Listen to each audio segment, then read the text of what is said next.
নমস্কাৰ সকলোকে চিচি ক্লাছেছলৈ স্বাগতম জনাইছোঁ। যিহেতু আমি জিঅ'গ্ৰাফি এটা চিৰিজ কণ্টিনিউ কৰি আছোঁ, এই ভিডিঅ'টিত মই কেইটামান ইম্পৰ্টেণ্ট জিঅ'গ্ৰাফিৰ কুৱেশ্যন লৈ আহিছোঁ। কুৱেশ্যনটো হৈছে what is the name of our galaxy? আমাৰ গেলেক্সিৰ নামটো কি? আমাৰ গেলেক্সিৰ নামটো হৈছে মিল্কি ৱে। নেক্সট কুৱেশ্যনটো মই দিছোঁ what is the nearest Galaxy?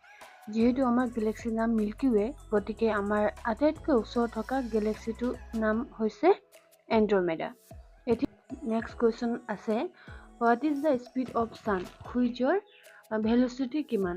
তো ইয়াৰ আনচাৰটো হৈছে 250 কিলোমিটাৰ পাৰ ছেকেণ্ড।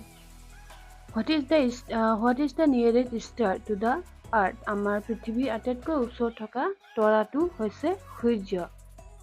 তাৰপিছত what is the nearest star after sun? ইয়াৰ আনচাৰটো হ'ব Proxima Centauri.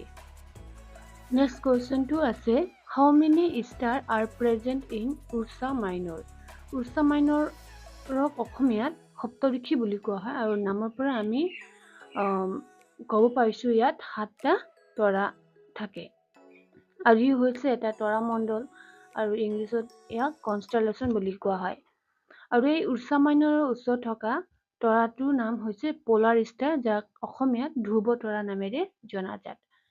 Next question, star near Orion or hunter is serious?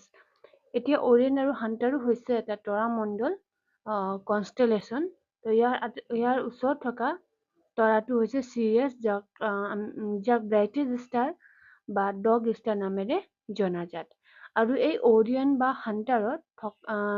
হাণ্টাৰৰ তৰাৰ সংখ্যা হৈছে 18। Which planet has highest density in our solar system?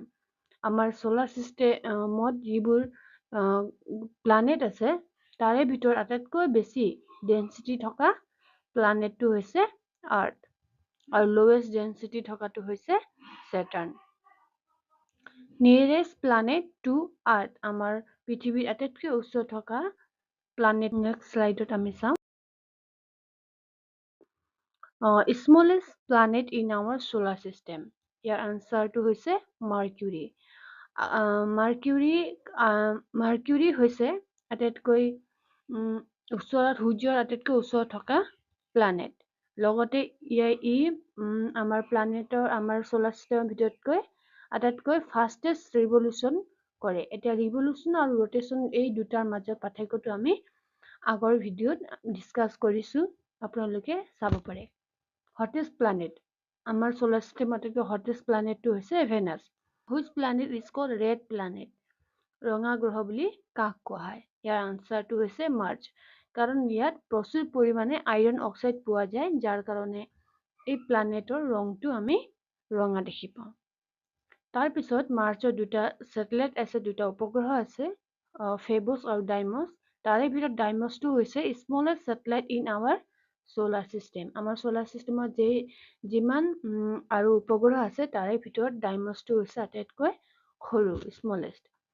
এতিয়া আমাৰ সোলাৰ চিষ্টেমত মানে গোটেই প্লানেটৰ ভিতৰতে আটাইতকৈ ডাঙৰ ভলকেনোটো হৈছে অলিম্পাছ মন্স, যিটো মাৰ্চত আছে।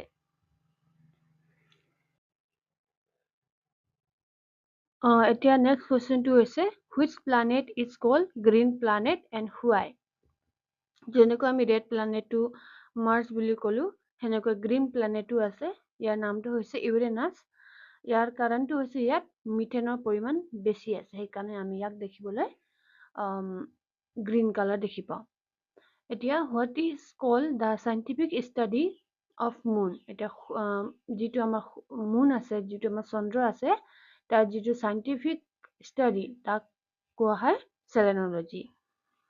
What is the speed of light?